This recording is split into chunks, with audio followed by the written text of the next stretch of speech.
Well, in the last few days, we have seen dramatic shifts in the conflict in the Middle East. From the U.S. bombing Iranian nuclear sites to retaliation from Tehran to now a shaky ceasefire. So what comes next?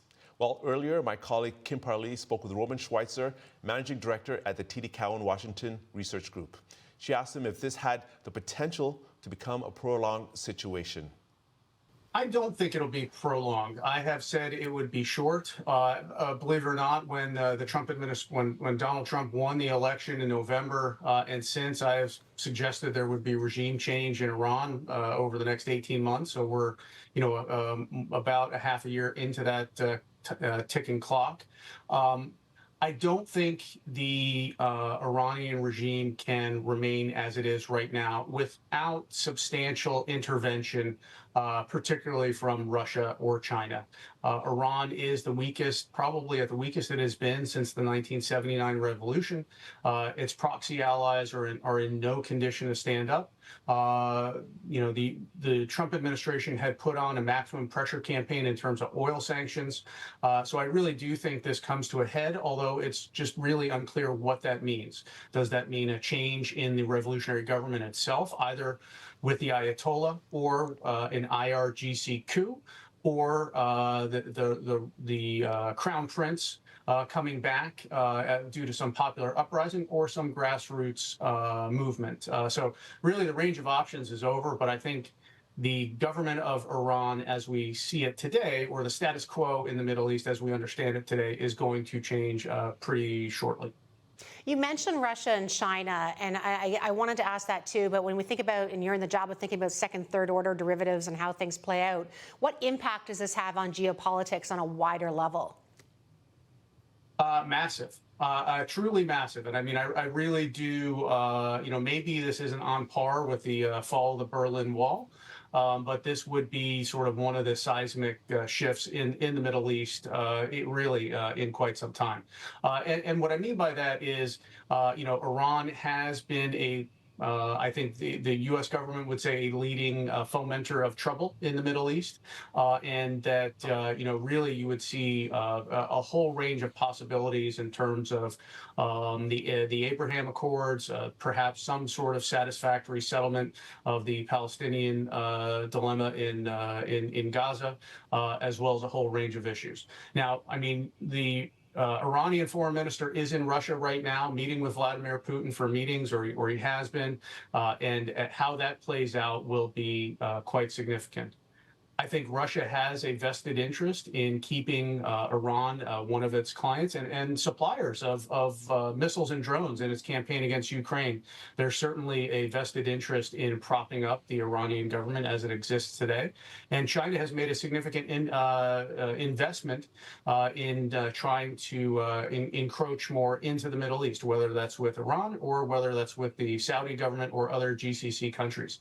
And really, this has the potential to, in some way, shape, or form, knock Russia and China out of the Middle East and allow the U.S. to divert its attention elsewhere, which, obviously generations of foreign policy officials have been talking about. I want to shift gears a bit just in terms of defense spending. I know anyone who knows you, Roman, knows you are a prolific publisher and writer of much information that is changing on a minute-by-minute basis. But you do talk quite a bit about budgeting, where defense spending is going. And maybe just give me a sense, is this type of skirmish, that's probably not the right word, this problem, does that just simply reinforce the levels of defense spending that are already in place, or does this move to increase it over time? So, look, I mean, if you look at the numbers, just the pure empirical data, global defense spending in last year in 2024 was $2.7 trillion. I believe it was the 10th consecutive year of increases, a 9% increase year over year. Really, defense spending has gone up since the invasion of Crimea, and I think there is just a global sense of peril as nations and alliance structures have increased spending, which look, that's not great. But it is happening, and it's happening for a number of reasons, both in Europe as well as in Asia. I tend to be a little depressing, but I mean, the one thing I would say is optimistically, depending on how the situation goes in the mid to long term, you could actually see some of that regional spending in the Middle East or U.S. attention on the Middle East go down. But clearly, in the short to midterm, spending is going up as we see how this plays out. I know, just last question for you.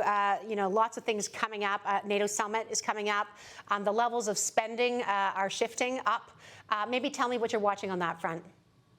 Sure. So, NATO has its summit this week, and the alliance is widely expected to go to a 5% of GDP target, up from the 2% of GDP target. Within that, there's a little bit of a wrinkle. 3.5% would be the new sort of target for hardware, and then 1.5% for defense-related equipment or services and things like that. So some of the alliance members have talked about how they might be able to meet that more aggressive 5% by spending it either domestically or on salaries or construction of domestic infrastructure and things like that. So, moving up to 5% is a significant jump. Like currently, the alliance spends about $507 billion all in ex-US, obviously not counting the US $900 billion, which is the grand chunk of global defense spending. But that would move up to about $1.3 billion. So we're talking about an increase of somewhere in the neighborhood of $750 billion to increase to get to that 5% level. Of course, that's not going to happen overnight, and it's probably not going to happen for all the countries in the alliance.